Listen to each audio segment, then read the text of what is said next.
అంటే బాగానే ఉంది బ్రో మూవీ అయితే.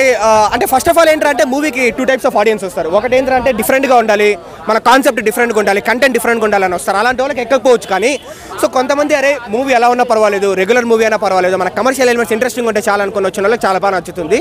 సో నాకైతే మూవీ బాగా నచ్చింది బ్రో. నేనైతే ఫైట్స్ అని ఎక్స్పెక్ట్ చేసి వచ్చినాను, ఫైట్సే ఉందన్నమాట. సెకండ్ హాఫ్ అంతా కంప్లీట్లీ రామ్ డామినెన్స్ ఉంటుందన్నమాట. సో ఇద్దరికి ఈక్వల్ రోల్ ఇచ్చినారు, ఫైట్స్ కోసము, డాన్స్ కోసము. పూరి జగన్నాథ్ గారు అంటే ఫ్యాన్స్ కాదు, డైరెక్టర్లకి ప్రొడ్యూసర్లకి చాలా పిచ్చి అనమాట. పూరి జగన్నాథ్ గారి డైరెక్షన్ అంటే 3 నెలల్లో అలా తీసి అలా ఎగ్జామ్ రాసినట్టు పాడేస్తారు అనమాట సినిమాని. లైగర్తో పూరి పని అయిపోయింది అన్నారు కదా, మరి కంబ్యాక్ సినిమా అదే కంబ్యాక్ సినిమా అంటున్నాను కదండి. ఒక మంచి యంగ్ పులి అనమాట, మచ్చలతో ఉన్న మన రామ్ పోతునేని ఒక నెక్స్ట్ లెవెల్ డ్యాన్స్, అసలు దానికి తగ్గట్టుగా మాస్ యాక్టింగ్ 99% గట్టిగా హిట్ కొడతాడని నేను. ఎందుకంటే దానికి తగ్గ హీరో రామ్ పోతునేనండి పూరి జగన్నాథ్ గారికి.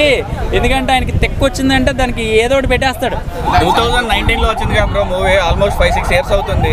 అది ఎలా మెయింటైన్ చేశారు అంటే పక్కన చార్మి గారు ఉన్నంత వరకును వైన్ లాగా కిక్ ఎక్కుతూ ఉంటుంది మన పూరి జగన్నాథ్ గారికి.